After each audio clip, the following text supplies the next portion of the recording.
You know what I'm saying? I know we talked about this on your podcast because about this, but I know OG hasn't been on here on there to talk about it. But OG, on his episode, we talked about firings in the NFL with Gerard Mayo, with Antonio Pierce. Antonio Pierce and other coaches, right? And Yeah.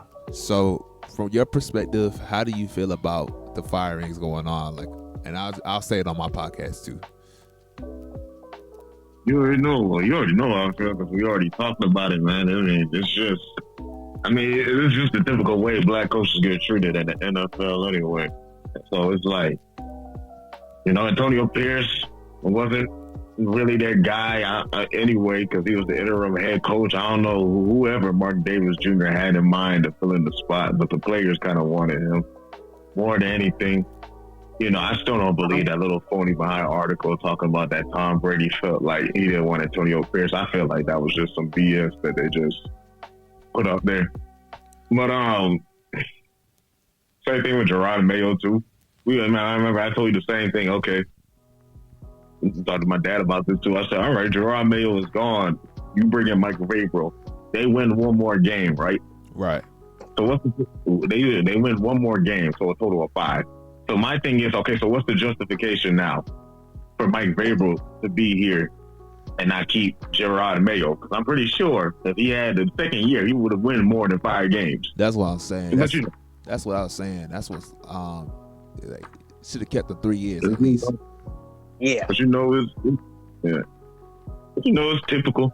It's typical. It pretty much.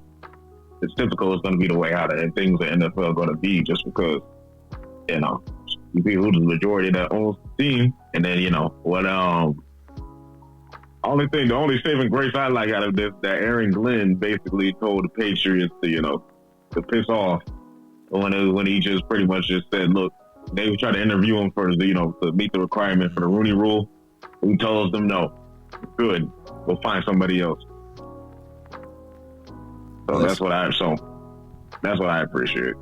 After all those firings. Yeah. As I said too on Benard's podcast, I said, it's just a thing about black head coaches in the NFL. You know what I'm saying? It's not to be racist, but you rarely see any black head coaches that get the level of respect that other coaches do. That's not racist, dude. That's just pointing out an observational fact. Yeah. So it's like it's hard. It's harder for black NFL coaches to have, a chance. Because like I said, even if Gerard Mayo had a good season this year, if he had a bad season next year he's gonna get fired. That's just how the perspective of it is. You know what I'm saying? Even with Antonio Pierce, the team around him, like I said, he doesn't have a QB. His receivers outside of Brock Bowers, his receivers are all right. He don't have a running game because his players back there is injured.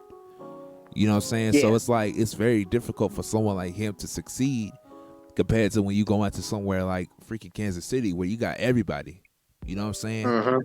Or Baltimore where you got everybody. You know what I'm saying? So it's like it's hard for coaches nowadays to be successful, or black head coaches to be successful, because they have some alert on them that they have to have this amount of wins in order for them to have a job, or they have to go to the Super Bowl for the first year in order for them to have a job, and it's not always going to be like that. And so just like how OG was saying, like if Vrabel wins one game after this, are they going to fire Vrabel? I don't think that's going to happen.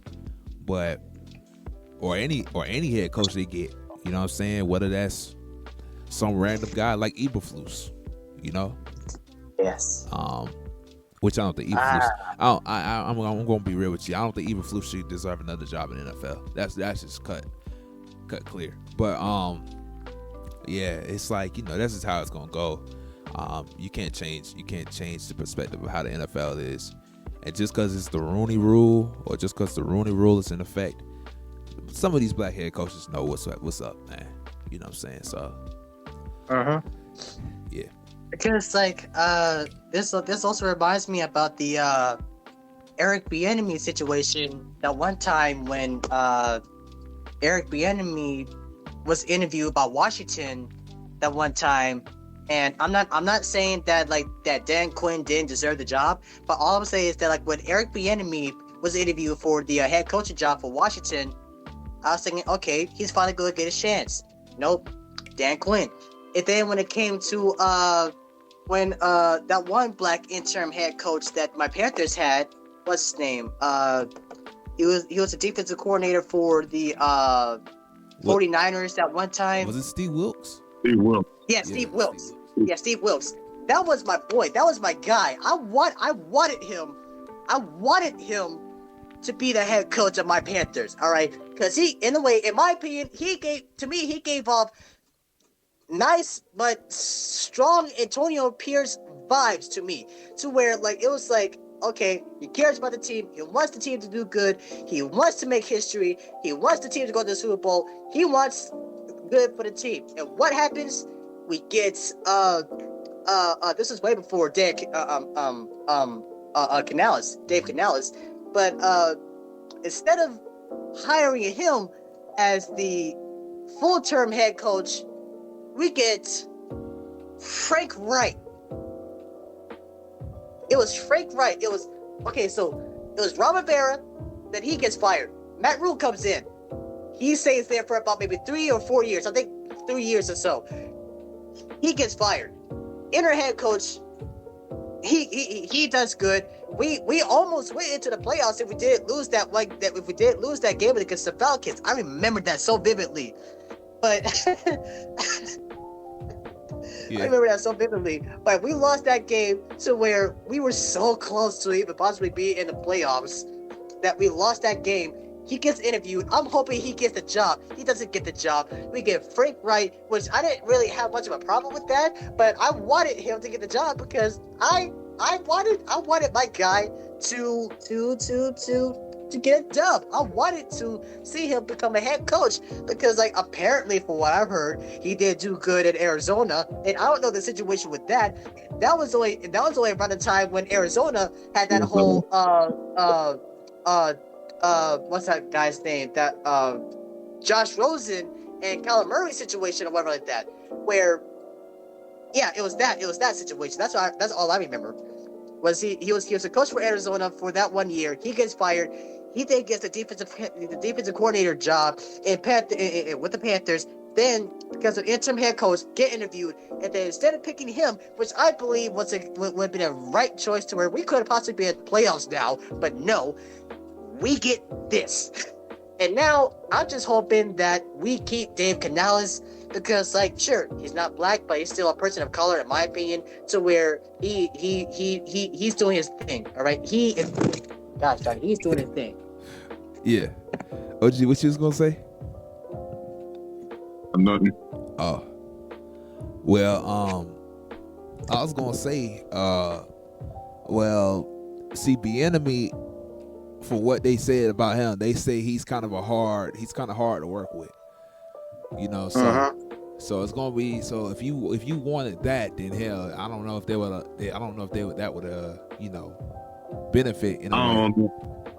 Well, he's already got fired from UCLA as the offensive coordinator. Yeah. In his first year, and that was in his first year. So, you know what I'm saying? I don't know what it is about, like, we always talked about this, like, I don't know what it is about him, but it just seems like wherever he goes, it's always something about him. It's always someone saying something about Bieniemy. Yes. Know? So, like I said, I'm thinking this in my mind now. This could be a good pickup for y'all, for sure. I think that y'all could probably try to go after Aaron Glenn. I think so. Y'all could probably try to get him and see if he can change your team around or something like that. Aaron Glenn or... Huh? Who are you talking about? I'm talking about... Huh? Yeah. The Panthers already got their coach, man. I don't think he got fired. Oh, no. I meant defense coordinator. My bad. But Aaron Glenn's going for a head coach job. My bad. That's my bad. But But I feel like, you know, y'all got something.